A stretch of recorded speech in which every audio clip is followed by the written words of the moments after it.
So I don't know if you start or Mella starting. I don't know. Well, Mella, we'll just have you go ahead and start. Okay. Well, good morning, everybody. Oh, Dan's off of mute now. What, Dan? There he is. Go ahead, Dan. I'm sorry, I had to change the baby. So good morning, everybody. I just wanted to welcome to this exciting panel we have on corporate partnerships. I'm pleased to turn things over to Mella Castner, former president of our chapter, and of course, a recipient of our outstanding fundraising professional award as well. So I'll be in the background monitoring the Q&A in the chat, but Mella, you take it away. Okay, thank you. Well, good morning, everybody. I am so honored to serve as today's moderator, and it's so great to see so many of you that I haven't seen for a while. And I'm really excited to have some great conversations with our panelists today. You know, the topic today was a lifelong relationship, keeping your corporate donors engaged. And so many of us in development depend on our corporate donors. And for sponsorships, for direct contributions. So this will be really great. I do want to take a moment and give a shout out to Metis Construction Services for sponsoring us today. They are a great corporate sponsor for not only AFP, but probably for many of us on this this program today. So to get started, these four women, and I know they're all here today, I want to thank you for joining us today. Hope you guys have all had the opportunity to read their bios. They're very impressive, but I'm just going to do a very mini introduction of each of them. And Joni Fitch is the manager of global community engagement with the Goodyear Tire and Rubber Company. She manages the global community engagement function at Goodyear Tire, where she has been employed since 2015. And she's responsible for establishing the strategic direction of Goodyear's corporate philanthropy, community engagement, and associate volunteerism programs. Tamara, I hope it's Tamara or is it Tamara? It's Tamara, very Okay, good.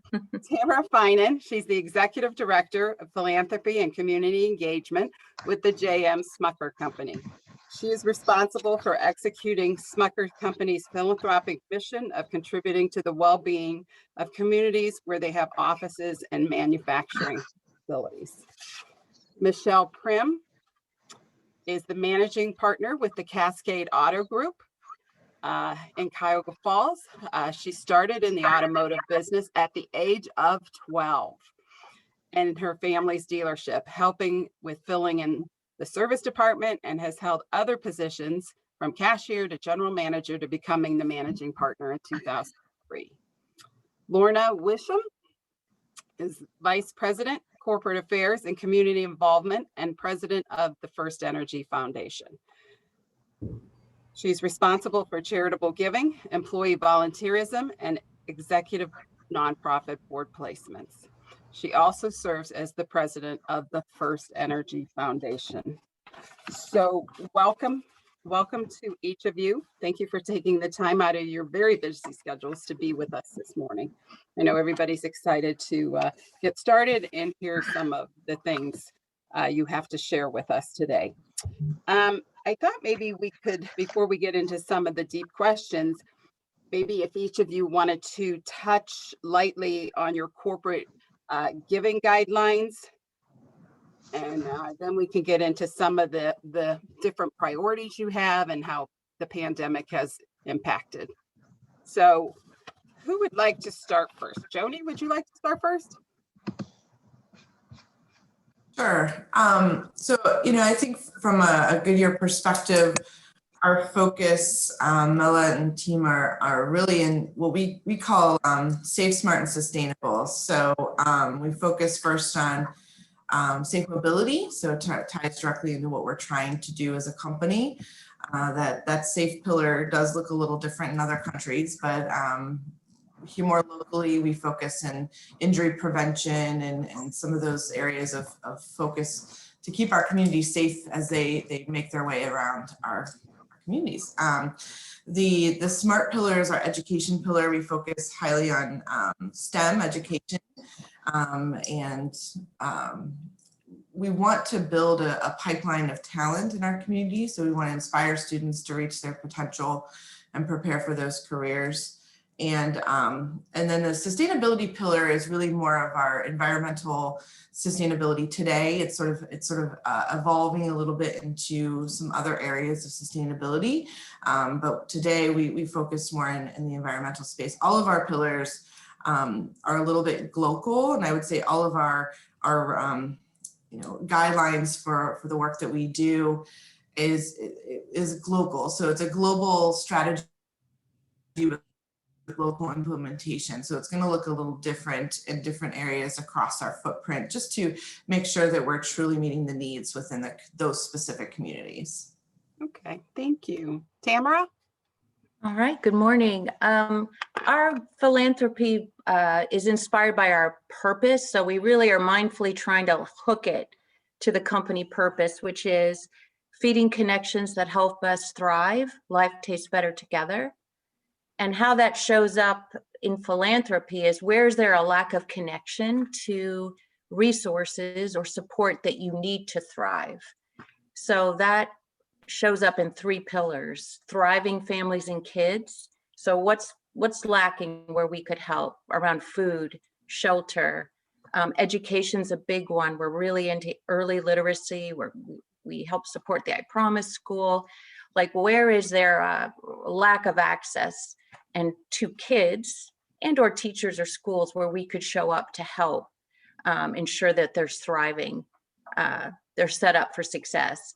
We also have another pillar. We have a significant pet business. So we have to recognize, how do we show up in the world of pets? That's around pets and people thriving together. And that's in 2 areas. Where do people need pets to thrive? And that's around service dog programs, or dogs coming into hospitals to help relieve, in children's hospitals, sponsoring some of those pet programs or assistance dogs for people who need it for sight and other things. And then where do pets need people? And that's around shelters. What can we do to get more pets in loving homes? And then the last pillar is thriving community and planet.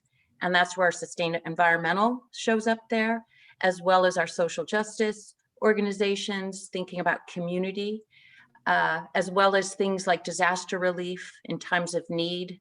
How do we help communities that have things going on in that regard, or United Way?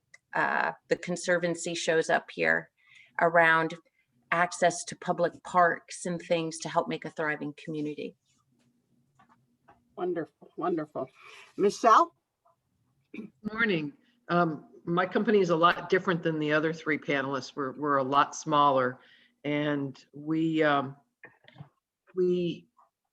embraced the idea of cause marketing about 15 years ago, because we were just all over the board on how we partnered, and we were inundated with requests. As a small company, we get hundreds of requests a year. So we better defined how we did it as a small business, and we stopped the giving willy-nilly, and we have a specific process and plan, embracing the cause marketing theory. And the reason we embrace that is because we figure if we grow our treasure, we can also grow our time, giving of time and giving of talent and giving of treasure. And we recognize that our consumers, our customers recognize that just giving isn't what it's all about. It's participating as a company in the everyday business of partnering with local charities. So we have, and Dan can weigh in on this because he's been a part of the process, we ask our partners to give us information about them, talk about how they would share the relationship, and it just really works for us. So by defining what we wanted to do as a small company, it has worked a lot better for us. And when we partner with a charity, it's not just about writing a check, it's about an active relationship. And there's a whole bunch more steps to that, which we can talk about if you want. But the other part of it is we find some causes that our employees embrace. In other words, if somebody owns a relationship, we will support them. And one example is St. Baldrick's. We have an employee who's had a child with cancer, and he got really involved in St. Baldrick's, which is a fundraiser on St. Patrick's Day to raise funds for cancer research on children. And it's turned into a really good relationship because he owns the relationship as an employee. So we look at it a little bit differently on a much smaller scale than your other three guests. Thank you. Lorna?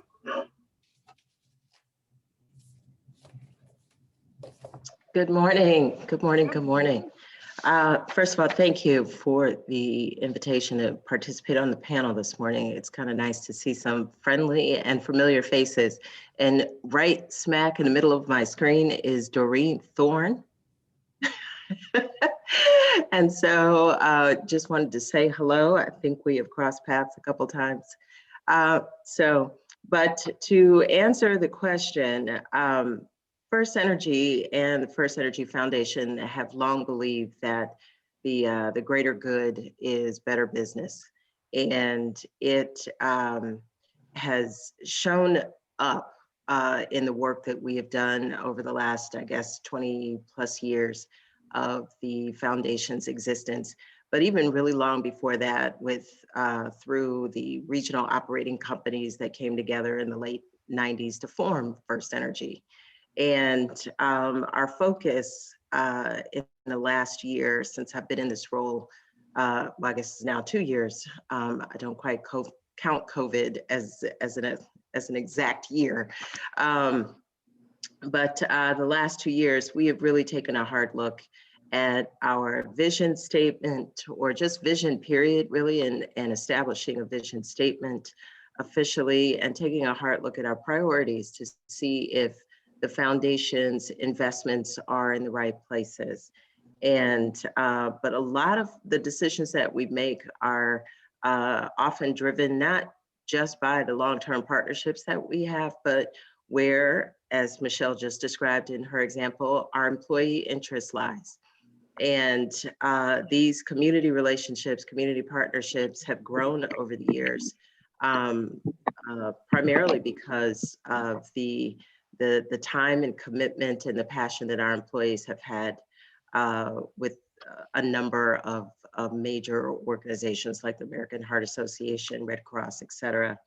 Our priorities really around improving the quality of life in our communities, that work we do through our corporate-wide United Way campaign, supporting key safety initiatives, much as I mentioned, the partnership with American Red Cross, and a national partnership we just embarked upon very recently, which I think was a very, very smart decision to do.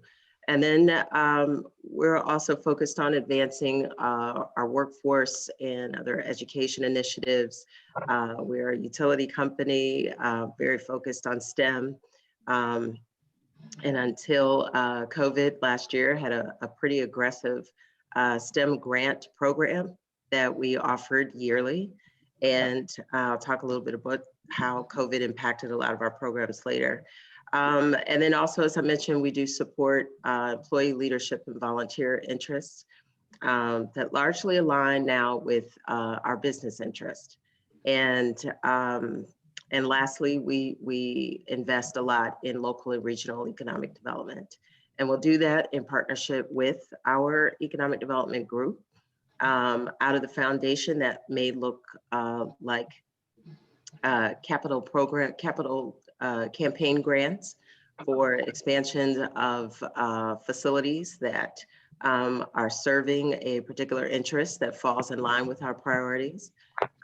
Or it also may include efforts around sustainability, where we're looking to help land conservancy groups expand their investments and work that they're doing within their communities as well. So.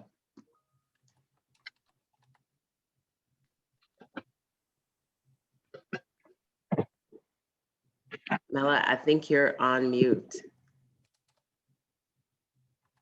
Sorry, thank you. There we go. Okay, And is it so Mella or Mila? it's Mella. Mella. It is Mella. Thank you. Okay, thank you. So let's lead into the question that you had referenced, and we can start, maybe we'll start with Tamara this time. How did your company shift its giving priorities in response to the pandemic? And do you expect that shift in priorities to be permanent if there was a shift? Yeah, there certainly was a shift. I'm sure we all have shifted in many ways during the pandemic personally and at work. But specific to philanthropy, we early on, probably, you know, if I recall, March was sort of when all this started a year ago, right? When we were like, this pandemic thing, this COVID thing is a big deal and it's disrupting. And it was only growing. I think it was by April, we looked at where we were investing, what monies we had left, where could we lean in, particularly for us, food company, on hunger. Like very quickly, people, when we were in lockdown mode on the economy, this hunger issue just grew exponentially, and it's continued to be very serious. So we immediately, I forget how many millions of product donations we made around peanut butter and jelly to Feeding America, the Akron Canton Regional Food Bank, and a few other partners to flow product. And then we flowed money. We were looking for where is there organizations that have scale that can help, particularly where COVID was really serious. And if you recall, New York, New Orleans was an area that was seeing crazy numbers. So we started flowing resources and financial support there, and we were checking in with United Way. That became a fantastic partner to help us understand. We have 27 locations, like where we have people living and working, like what communities, where did help need to go first? And United Way was terrific at helping inform that. So we flowed money to COVID funds that were showing up very quickly through United Way. And then just looking for partnerships, you know, we were kind of going across a number of prongs. How do we help community? So food, United Way, funding. New Orleans was a huge area. We have a huge coffee plant there. The restaurant industry severely impacted. Their first responders were just swamped. So we looked there specifically to say what could we do in New Orleans. So we worked with the United Way there. We set up meal programs for the EMTs. That was a group early on. We were like, well, who's not getting attention? Like, where's there a gap? Because where we could help in the medical area. And that was like, hey, the EMTs, nothing showing up there versus sort of in some of the areas where critical care was happening with patients. So we arranged for 2 weeks of hot meals. That also employed some restaurant and catering businesses. And then we gave some money to funds for restaurant workers who were displaced. So we looked at that. And then we looked at our employees and going, wow, we have no idea how COVID's going to impact our employees. So we set up an employee relief fund. We'd never had one of those before, but we were like, this could be a critical time when employees need crisis assistance. And then our employees and the company could donate to that. So we set that fund up and got that up and running within, I don't know, 4 to 6 weeks. We were trying to do all of that. So we were very focused. And then we started looking at changing our volunteering program. What do we do with all the sponsorships that we fund, their golf tournaments and other galas? And obviously that looks very different. We had to put in some guidelines to say, what does this look like in COVID world? And in many instances, allowed our support to continue to flow where we had sponsorship arrangements, but where obviously events were being delayed or canceled or anyway. But it just, and you know, what will continue, I think this idea of, I use this term, ruthless prioritization, like really getting focused to determine what do we do where it's impactful and what are some things we should stop doing because we just aren't having the impact and we don't even know the impact. So it forced this critical prioritization. I see that continuing. And I see continuing, like the pandemic has created awareness of some issues that we really have to solve. being able to think about how to, as a funder and a supporter and engaging with organizations to help solve problems is a big deal. So you had George Floyd thing happen at the same time, that horrible situation, which for us, we were always involved in some charities that flowed resources to groups that had lack of access, not good equity on access, but we were mindful to and be intentional to say what else. And that intentionality around social justice, we will continue. So those are some examples. Oh, thank you. Michelle. So I said earlier that we focus not just on treasure, cash, we also focus on time and talent. And we didn't change a whole lot. We're an essential business. We never closed. And automobile dealerships were really, really successful in ramping up and keeping our facilities open because we had to be.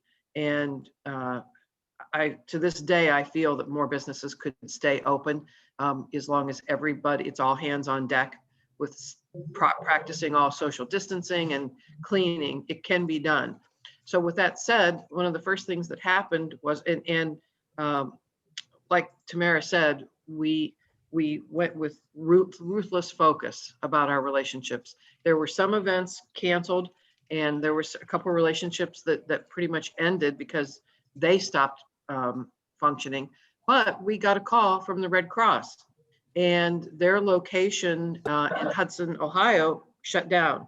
So we have started a great relationship with the Red Cross, and they are now doing blood drives at least one day a month, if not two, in our facility, because we are clean and safe. And that means my employees have to give up some time and talent to help them. And it's a relationship that I think is going to go on forever. And it's working really, really well. Also, two of our manufacturers, Mazda and Subaru, both started national initiatives, which we jumped on board with. And one of them was free oil changes for healthcare workers. And in May and June, I don't know the exact number, but it was well over 100 free oil changes, and mostly to nurses. And if they couldn't get to us, we would go get their car.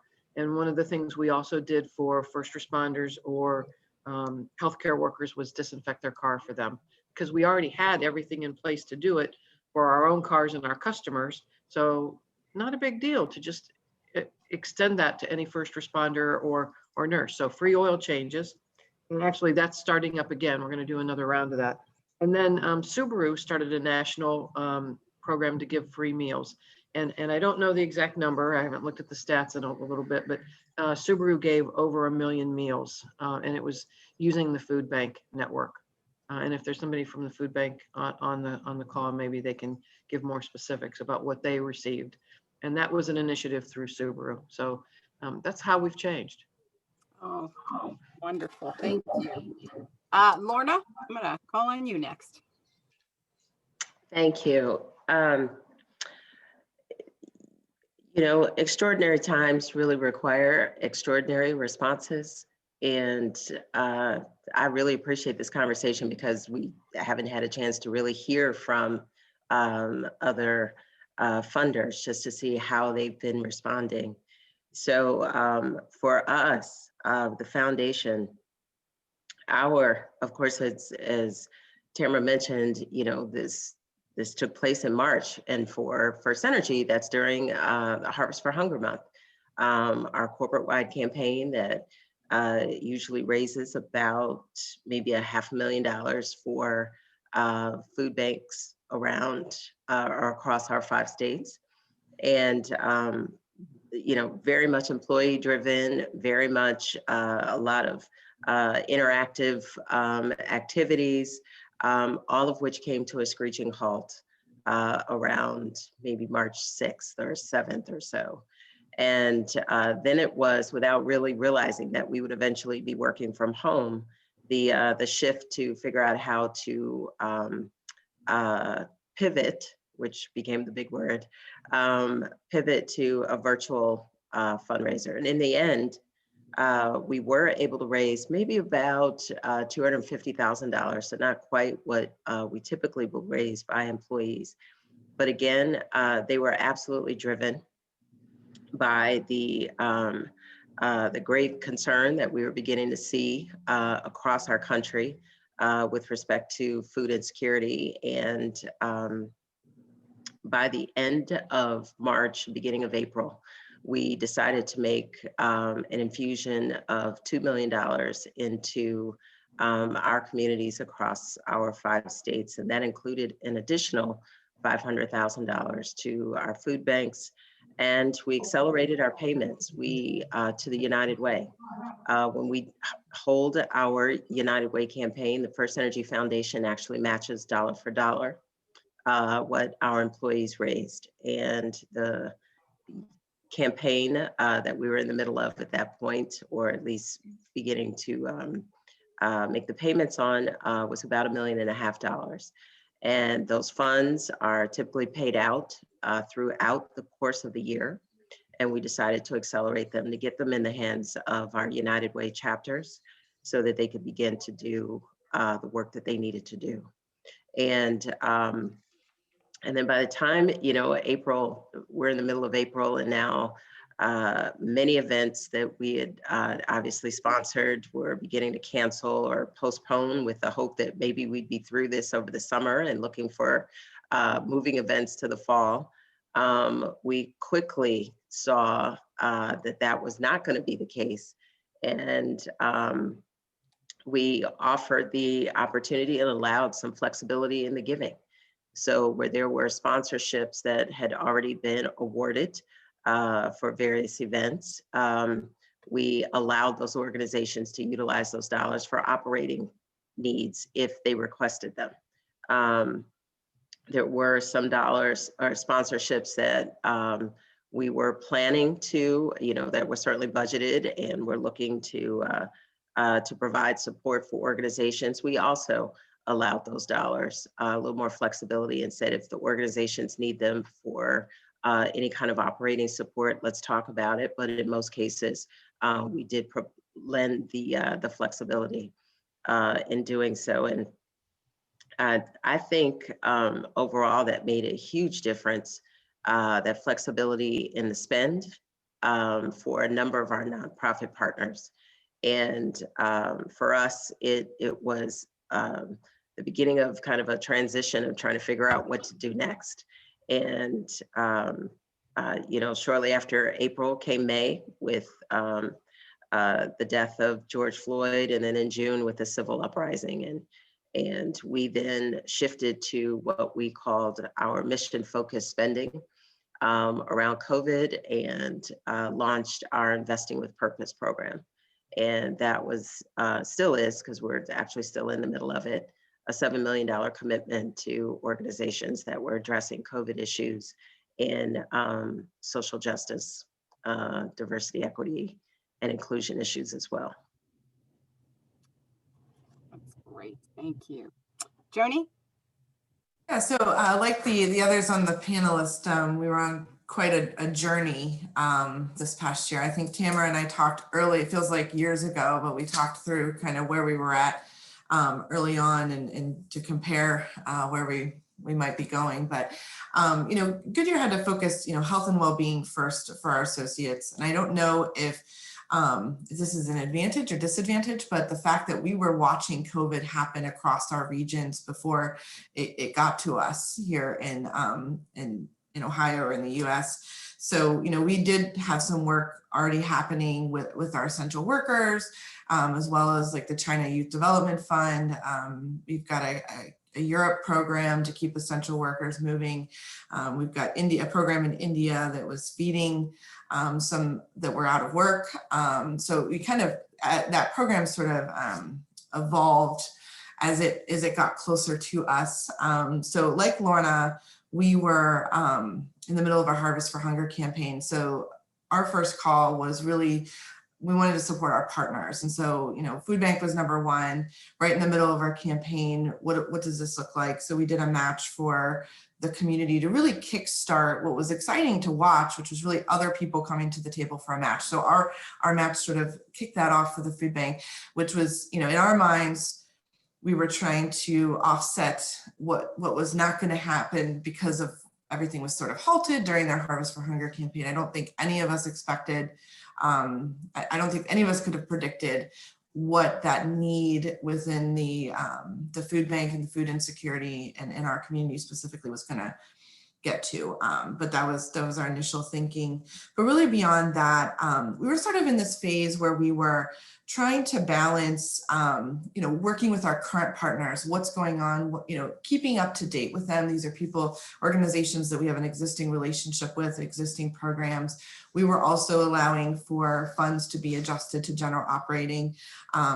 We're kind of balancing that with, we don't know how our business is going to be impacted. I know if you were on, Rich Kramer, our CEO, spoke at the chamber event a couple of weeks ago where he shared that we had days where, multiple days where 0 tires were sold across our entire footprint and made. So, we just didn't know. And so we were sort of focusing on those partners and making sure that they had what they needed that we could provide. At the same time, we were also, we were providing expertise. I mean, our procurement and supply chain teams across the US were being asked by health systems, how do we navigate this? They were navigating supply chain procurement issues that they've never experienced before. We had a health system that was going to try to create their own PPE. I mean, they were going to make masks and shields and some other things. And so they were just looking for engineers. So at that point, we were connecting engineers and providing that expertise in that way. So from that to, donating some of that PPE, we had 3D printers that were making pieces, Luxembourg and some other areas within the US making pieces for those. Of course, like every other manufacturer, we were having those internal conversations. What can happen? What resources do we have? What can we use to support and fight this pandemic? So those conversations were happening and that work was moving while we were also saying, what do our partners need? And trying to maintain those relationships. And that's where things came up, casual conversations with, I know Michelle Six is on the call. She and I were in a casual conversation about something completely different. And I learned that, they needed some support to feed some essential workers while their cafeteria was closed. And so we were able to provide funding for that. We were on a call with Bounce and learned about that they're trying to make PPE and needed some supplies for their 3D printers and alike.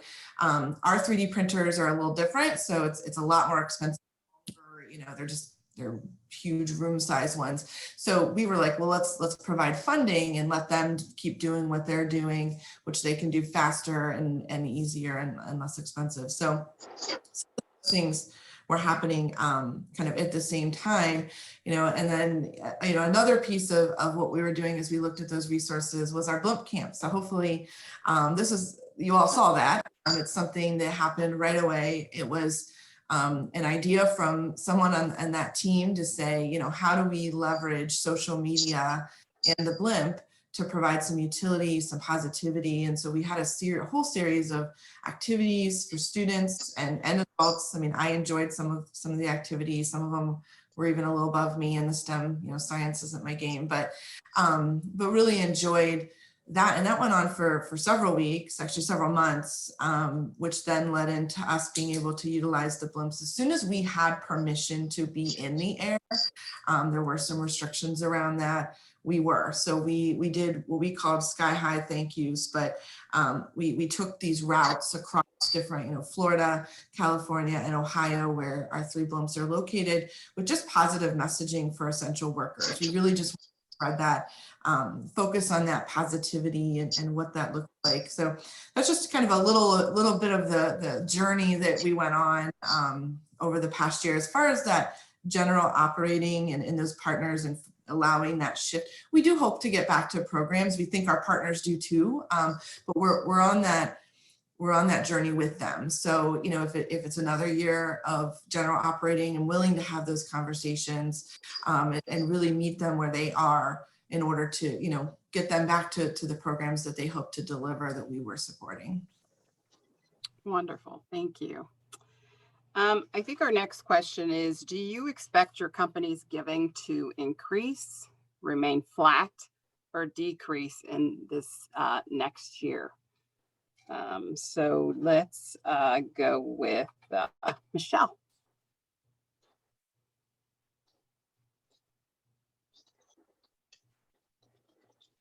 I think we're going to remain the same. And again, I'm going to go back to what Tamara said. I really like that statement she made about ruthless focus. We're going to make sure we stay with our defined game plan on how we partner with somebody. And that means not every request is going to get honored. It has to be ones that dovetail with what our goals are.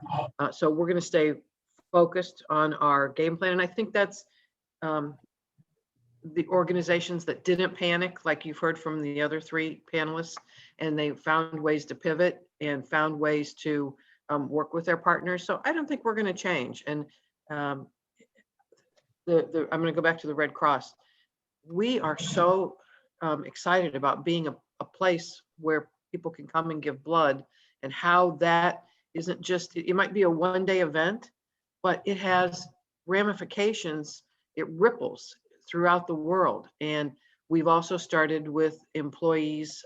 If you're a first-time donor, there's a prize, you know, little things with employees. And we've gotten so many new first-time donors for the Red Cross. It's amazing. So small gestures. I don't think we're going to change. We're going to keep doing what we've done all along. Good. That's great to hear. Joni. Yeah, we're similar. I mean, I assume we'll stay flat. That's my goal. We've got a couple of new programs that we're working on, but it'll probably remain flat. I know that, you know, like some of the other panelists have said, you know, we do have that focus, but we're gonna, you know, stay on our focus areas, but you know, really going to continue to support our partners and who we're working with today. We may sprinkle in a couple new things, but really from a funding perspective, we intend to stay flat. Okay, Lorna.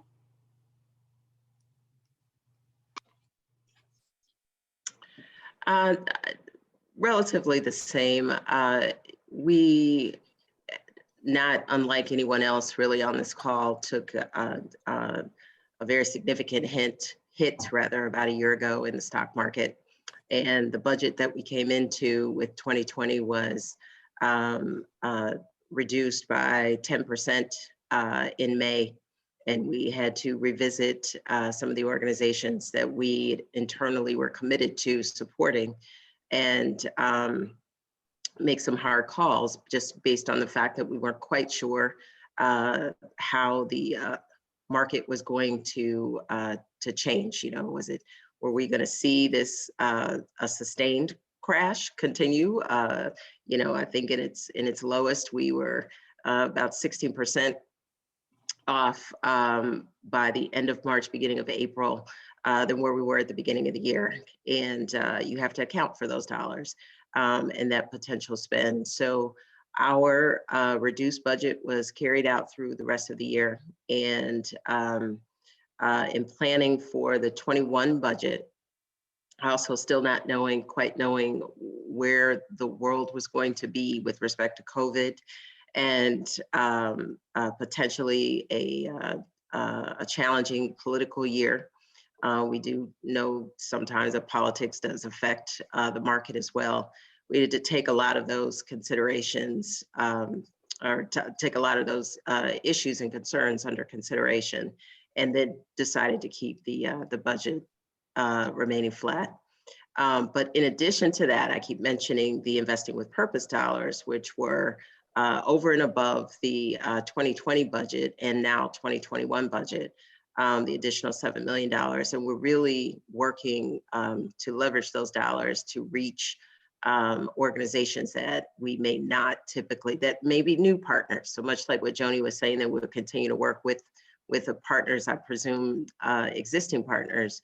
You know, this extraordinary time that we have, that we are living through, helped us connect with a number of organizations that we just had not supported in the past, that we found were doing incredible work to move us through this crisis.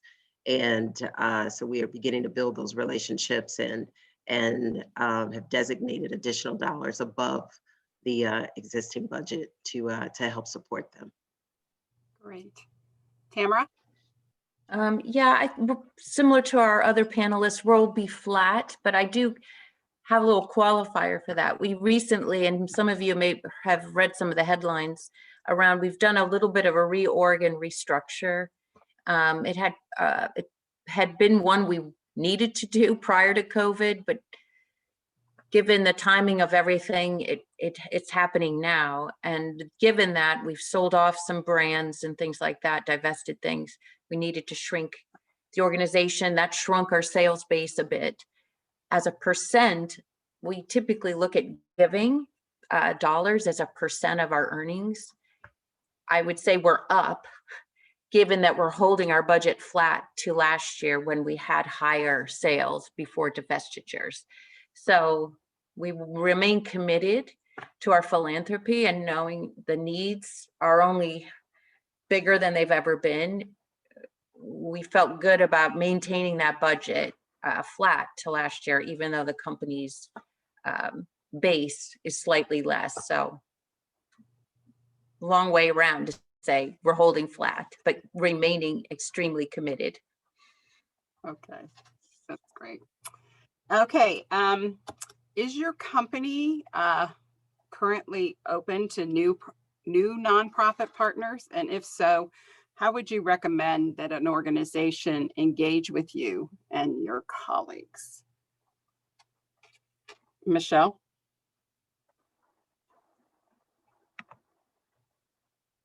That's a big maybe. And the reason I say that is we're small and we have limited resources, but remember the time and the talent piece of it. We evaluate things on a quarterly basis. There's a small group of us that when someone reaches out to us to say, you know, will you give us money or can we partner? The first question is, are you or a significant number of your members or clients are customers? And so if somebody reaches out to me and they are a current customer, it's going to get a little priority look at. But we put everybody's requests in a basket, and about once a quarter we evaluate all of them with the same kind of strict criteria. And if they pass muster, it might go to the second level, and then we see how it fits in our budget. So that's a big qualified maybe. And it's easier for us to give sometimes talent and time than it is pure treasure, but talent and time turn into treasure. Yes, thank you. Thank you. Joni? Yeah, so I'm a puzzle piece collector. In my mind, not literally. I don't like clutter, so no, not literally, but I like to meet new people. I like to meet new organizations, understand what the needs are, understand what your priorities are in your projects, and see if over time, whether it's resources or time, whether it's funding, whether it's support in a different way, using one of our other resources. So I never turn down the opportunity to meet new people, because, you know, and sometimes people, some of you on the call maybe have heard me say this, I may not be able to fund you today, but please rest assured that I don't throw away those puzzle pieces. And there may be a time when it fits for us to, you know, whether it's something we're already working on, you know, we are pretty hyper focused in certain programs and areas. You know, what I tend to do is, you know, I really hyper focus into something. We start to build out what that looks like, try to move the needle in a specific area, and then we kind of may work to, you know, what's the next thing that we can continue to build. So to me, I'm always open to that. You know, connect with me. I'm happy to you know, right now jump on a call, hopefully someday, you know, at a coffee shop, or whatever that looks like. but happy to have those conversations to just understand. Relationships are important to me, so I think it's really getting that that baseline and having me sort of collect in those puzzle pieces, understand your organization, and then see where I can fit them down the road. I don't throw them away. I just sometimes I don't force them into place either, though. So I may have to put them in my pocket. That was a cheesy analogy, but there you go for for my answer here. I love it. I love it. Thank you. Lorna? I didn't think that was cheesy at all. I thought that was great, Joni. And I too enjoy meeting people. As I mentioned, I see a few friends on this call here today, and I like meeting new people. I like hearing about what various organizations are doing in our community, and of course, trying to understand what their needs are, and if there's a way that the FirstEnergy Foundation can help. But beyond the foundation, there is also FirstEnergy as a corporation, and we do also take a look at where our regional operating organizations or electric utilities can also provide help. We also take a look at our employee base and see if there are any potential partnerships with employees, either through our Young Professionals Club or our Employee Business Resource Groups, our EBRGs, that are focused on diversity and inclusion. And, because I think that I think there's value in every conversation with any nonprofit that I have. And I am one that is listening for, if I can't help you financially, if your mission doesn't quite meet our priorities as a foundation, perhaps there is another way that we can partner. I can find support, and sometimes I've even recommended other organizations that I know are more specifically focused on those particular types of organizations. So I'm open to pretty much any conversation. Dan, feel free to share my email information, and as kind of a policy, we don't, the foundation that is, accept sort of unsolicited grants. But there is, and if you can't reach me, there is a general email address that you can certainly reach out to express interest, and someone from our community involvement team will circle back and either follow up with you or connect you with me. And there was something else that I wanted to say, which has now just escaped me. So I'll have to find my note and come back to it, Mella. Okay. All right. Thanks. Thank you. Tamara? I want to adopt Joni's word, hyper. Now I'm changing ruthless to hyper prioritization because that's a nicer word than being ruthless. But I say yes, but if you can imagine, there are lots of requests coming in. There always have been, and there is even more now in some regards from different organizations wanting support and help. So it's really hard to look at everything. I'll just be candid. We're a small team, and we'd love to vet and assess every opportunity, but we just don't have the bandwidth. So I encourage not using, for me, emails get kind of hung up in spam filters if you're an organization that's never emailed into our company before. So that can get lost. It can be really hard to open every email you get from someone that you might not know, as well as even mail. Just, I don't think those are good, necessarily helpful in our world.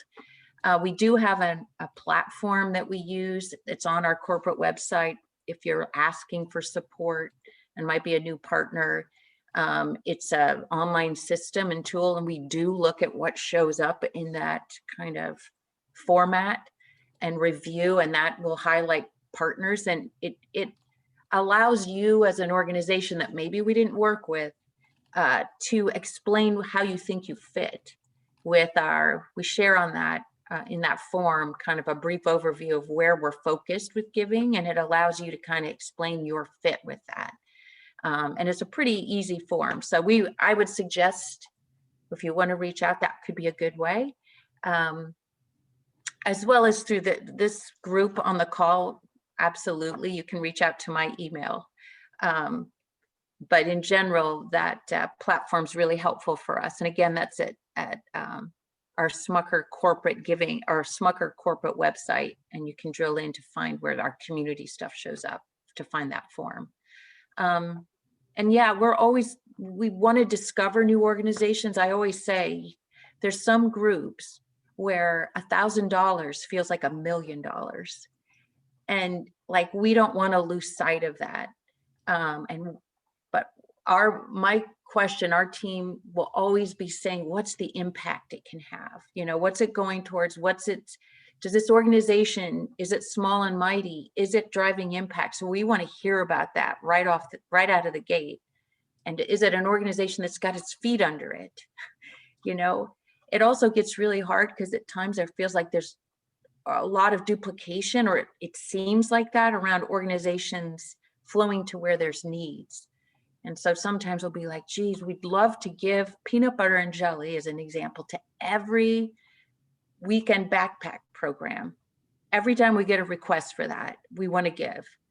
But it gets really complicated to go, now, wait a minute. Is this program in Medina overlapping with what Akron Canton Regional Food Bank's doing through and overlapping with Medina County Food Bank? So that stuff gets complicated.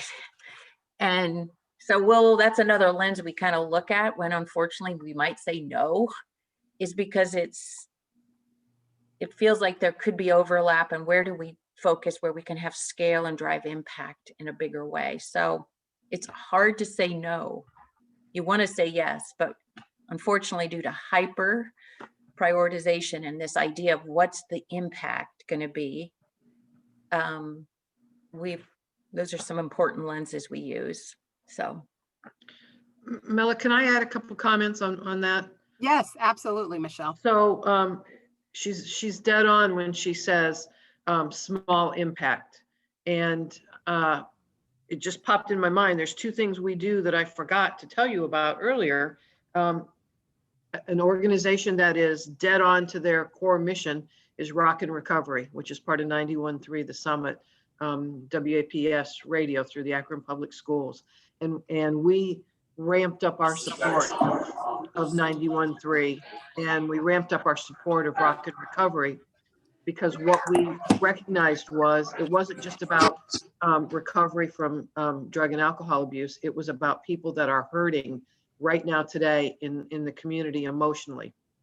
So we ramped up because those folks at Rock and Recovery are laser focused on their core mission. And the duplication factor, my employees came to me and said, the food bank donations are great, but there's so much money pouring into the food bank. How can we take that idea and make an impact? So my employees came up with the idea. In November and December, we delivered grab and go meals to about 10 different police departments across Northeast Ohio. And something that I don't know, that I hope every organization realizes, the thank yous that we got from those police departments were so heartfelt. There were some really hurting people in police officers, and the simple kind act of giving them grab and go meals was really impactful. So don't discount the small, don't discount the organizations that are laser focused. It doesn't always have to be about big. And I looked up a statistic while the other panelists were speaking, and you guys might not realize this.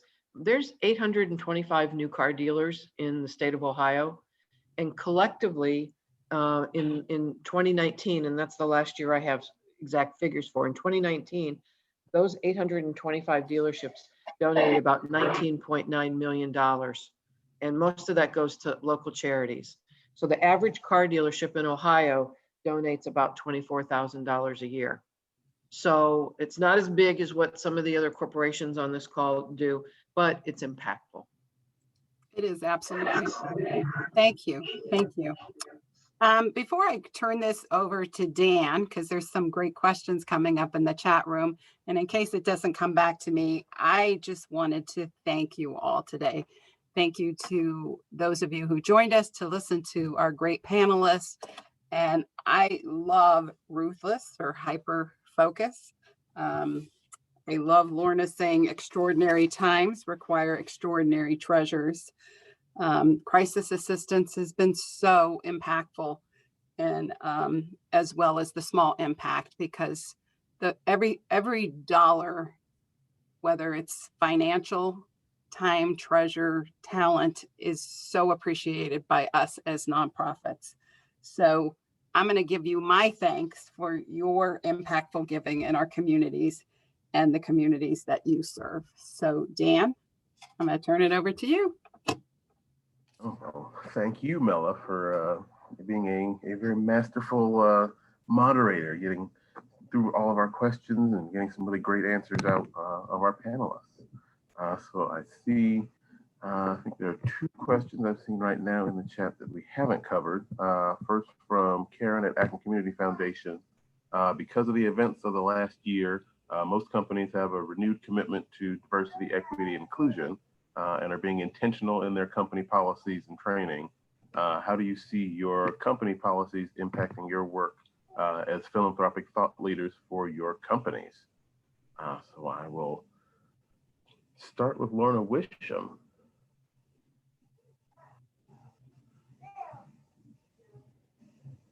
Thanks, Dan, and great question. Prior to last summer, the FirstEnergy Foundation and FirstEnergy period was tracking its diversity and inclusion spend. And I have since increased those goals, and those are established goals that we also report out annually with a number of diversity and inclusion surveys from Diversity Inc. magazine, Forbes magazine, et cetera, that are inquiring about the corporation and the foundation itself, overall impact on the communities, and work through recruitment, promotions, retention. You know, I mentioned the EBRGs, you know, the work of our employees and efforts through HR to really begin to elevate the concerns of employees. And I will tell you that the work that has transpired over the last 10 months, I've been with FirstEnergy 15 and a half years, I think. And the work that I've seen this corporation do in the last 10 months has been extraordinary. And we are listening more to our employees and their concerns, and being extremely intentional about addressing where we stand with respect to recruitment and hiring. I've mentioned again the investing with purpose dollars that was built on the strength of 4 pillars: education, addressing various issues, education and digital divide, health and safety, workforce development, and then social justice, diversity, equity, and inclusion. And I do see some partners on here, Girl Scouts and the YWCA are partnering with each other on a social justice 21 Race Day challenge, you know, program that we found quite compelling. And so, you know, like I said, I've just never been more proud of the work that has come out of the company in the last 10 months. And not unlike any other corporation, not unlike any other utility, really, we made a very specific diversity statement in early June about what we would do to address, you know, either concerns raised by our employees, or certainly to find ways to support our community partners and address some of these social issues, social justice issues, social determinants of health issues. And I think the work that we have been doing lately, especially around the funding opportunities through Investing with Purpose, are meeting those needs. Thank you for that, Lorna. Tamara? I think the key word here is, and Lorna used it, intentionality. Given what we do with philanthropy, we were always looking for a lack of access to things, as I mentioned, and many times that affects groups of people, that it's a systemic issue that they're contending with. So we felt our intention is there and we are helping, but we also, our employees at times, we needed to make it more visible and shine a light on things.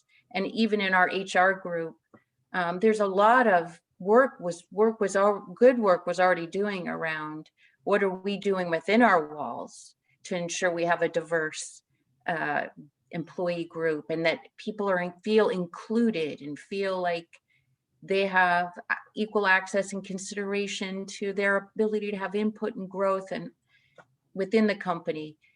And I think at times employees weren't aware of this stuff. So we needed to share and talk about it, make it visible. So we've definitely made efforts this past year that feel new, but it's like, it's just showing people what we're doing, and we're trying to do more. So one example is just sort of connecting the dots and putting this mindset in everyone's heads. One thing is like unconscious bias training and a lot of things like that to open your people's eyes to understand. But then connecting dots, like in the world of philanthropy, we do a number of scholarship programs that we were looking at more where are there kids whose families never went to college, first generation college students, how do we help lift up? Not just give scholarships based on grades and leadership and all of that stuff, but high potential where there's an opportunity for growth and putting a foundation under a person to thrive. That was happening in philanthropy, but in our recruiting areas, they're looking at schools and had great university relationship programs to funnel into internships and jobs. Let's connect our dots between these scholarship programs and link to the opportunity for internships and recruiting and things like that. That's an example of sort of, to Lorna's point, intentionality. I call it, and connecting dots and putting it, interweaving it throughout the threads of the company. So we're trying to do much more of that as a result of all the situations that have taken place this past year that have raised our consciousness to say we have got to solve this. It is time to lean in more. So Thank you for that, Tamara. I'll jump to Michelle. Oh, I think you're still muted. So besides my role as managing partner of our family business, I represent women car dealers to our national organization. And what that means is I hold the minority seat for all women car dealers east of the Mississippi River. And I've had that role for about 13 years. And so diversity and inclusion in the car business already existed before all the media attention and the talking. And like Tamara said, maybe we just need to let people see what we've already all been doing all along. If you haven't been on board with growing your workforce base or inclusion, then shame on you as a corporation. But maybe all of us just need to show a little bit more what we've been doing.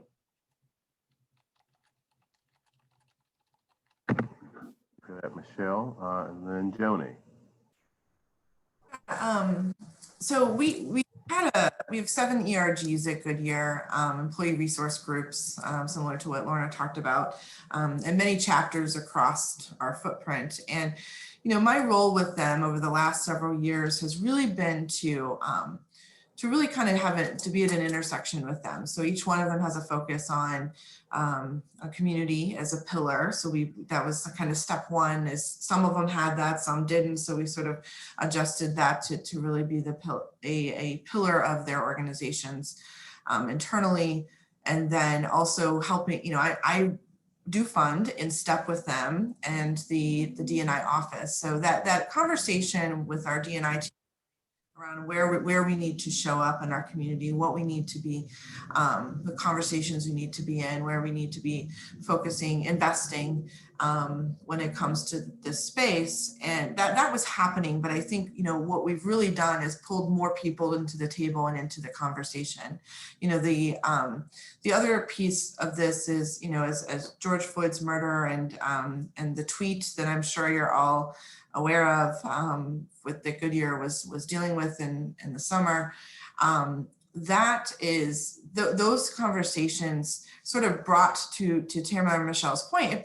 We were doing these things that now we're having more conversation around. So it's really it's been a catalyst of more intentional conversation internally, which then helps result in some external action as well. You know, the thing that Tamara mentioned around sort of the HR connection and what they're looking for, you know, building a diverse pipeline for Goodyear and really making sure that those students have an opportunity to, you know, it's twofold. It's building a good diverse pipeline, but then, you know, my lens is how do I provide opportunities for these diverse students, reduce barriers? What does that look like? So that's really the work that we're doing now. We're doing that in step with our talent acquisition team, things we've never done before, where, you know, I'm being pulled into these conversations and how I can connect with students in our community and help to build that pipeline meaningfully. I think we can all do programs with students. We can do programs all day long, but until we show them how to find a successful career, whatever that might be, whether it's with Goodyear, whether it's in a STEM career, whether it's in auto tech, whether it's in a different trade, whether it's military, whatever that looks like for them. That's a focus that we've been intentional about with diverse students or minorities in Akron specifically, and some other pockets as well. So those conversations are happening. It's every day. I think Lorna mentioned it too, like we've done so much work. And I think that the intentionality that we've had in the last, you know, 6, 8, 10 months around this work has really been positive, and we're excited to keep moving with those conversations and that work, and look forward to, you know, some of you are involved in some of those conversations with us, which has been great. Thank you for that, Joni. I appreciate everyone's responses that are, as these are coming in. Another question just around, I guess, what's the best way that your organizations support requests for in-kind, whether it is specific products in lieu of just the dollars, as important as those also are. So I'll actually open it up for whoever has a response. I can answer this or start with this answer. You know, I think most of you probably know that we do give in-kind blimp donations, blimp ride certificates for your auctions. We are on a bit of a hiatus from that, just until we can start flying again and passengers, so we don't have a huge backlog, but we are looking, you know, we're making progress in that space. So if your event is far enough out, I would say August and beyond, feel free to go ahead and apply, and it's at goodyearblimp.com. But from a tech sport specifically, what Pam asked about, we do skills-based volunteerism in this way. So, you know, we haven't really talked too much about this specifically yet, but you know, I'm not able to mobilize my associate volunteers, which is a foundation of our program, really, is our people. people due to COVID. We just, you know, as a company, we've not been super comfortable with me encouraging our associates to volunteer in person. So we're navigating some of that now, which is exciting, and figuring out when we're going to start to ramp some of that back up. But something like a tech support, we've done this before. I don't know if anyone from JA is on, but we've provided IT support to junior achievement on, I think it was 4 hours and 4 associates one day, and we ended up saving them $10,000 that they had a quote to get that work done. So we've done this before with other organizations similar. Sometimes it's just needing to talk to somebody on the phone, sometimes for a couple hours. Sometimes it's more of an ongoing work, but we're open to those skills-based. The best route for something like that is to just let me know. You know, I can you know, see if we can find somebody understanding the scope of what you're looking for, and seeing if it's a fit, you know, if we feel like we have the resources to be able to help you at that point. So we do that, that skills-based support on an ad hoc basis. So we have a great facility. We have 6 buildings on a 22-acre campus, and we're always willing to let community organizations host meetings or events on our campus. It has to work around the hours that, you know, we're retail, so it has to work around our hours. But over the years, we've let all kinds of organizations host their board meetings in our conference rooms. Several years in a row, we hosted the Junior Achievement Volunteer Recognition Picnic. We've had different car events with different charities.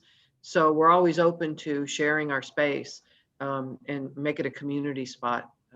But it has to work, you know, within certain parameters. But that's one thing that we're always open to. Well, given our being a food company, we do get a lot of requests for in-kind.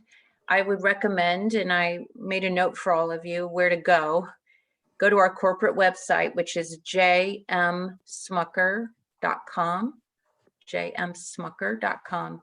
And if you go to the contact us area, you can highlight a charitable request, and it will take you to that form where whatever you're asking for, dollars, in kind, you know, support of any type, that is a good place to field those requests, because we do look at every one of those. And most of our requests are for things like in kind food. Peanut butter and jelly is very popular, sometimes pet food, gift baskets for different auctions or events. At times we'll look at those.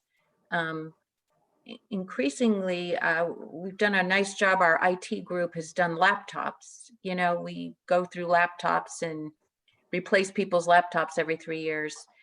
We typically donate those to schools to help their computer labs, and our IT team will set those up. So we've done that quite a bit through some of the local schools. If you think about where Orville is, and Akron, Wayne County, Medina County.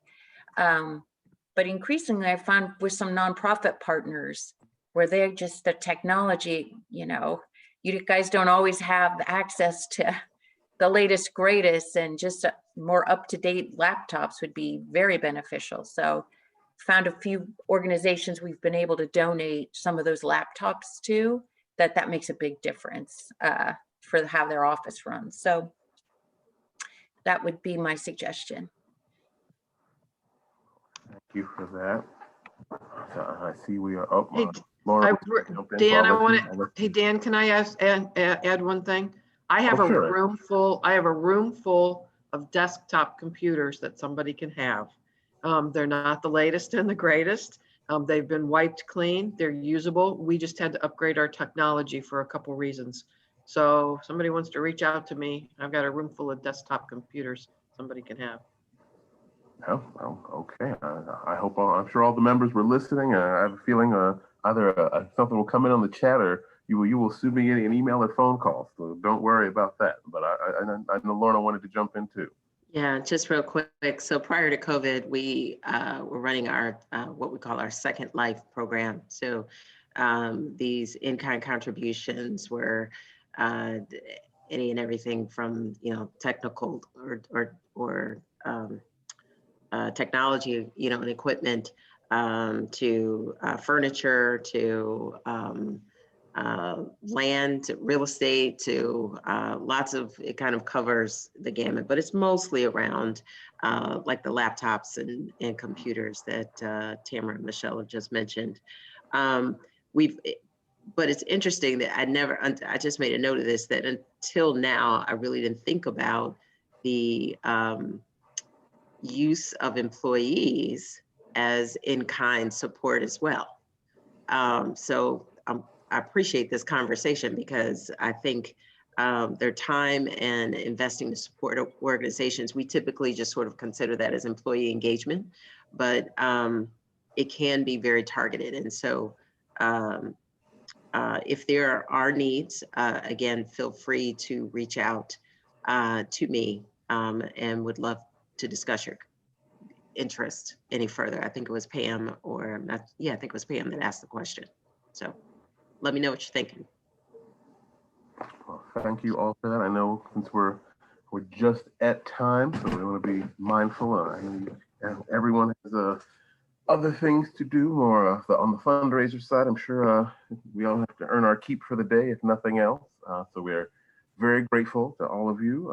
Our wonderful friends, Lorna Wisham from FirstEnergy, Tamara Fynan from JM Smucker Company, Michelle Primm from Cascade Auto Group, and Joni Fitch from Goodyear Tire and Rubber. We are grateful that you took some time out of your busy schedules to share how things are going for you, especially as we're all managing through this interesting pandemic.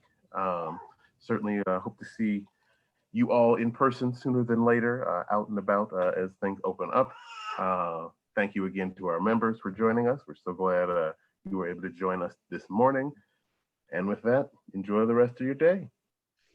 And again, I just wanted to say on behalf of our chapter, I don't think I officially introduced myself. I'm Pam Valentine, the president of AFP Northeast Ohio, and we are just so thankful that all of you joined us today.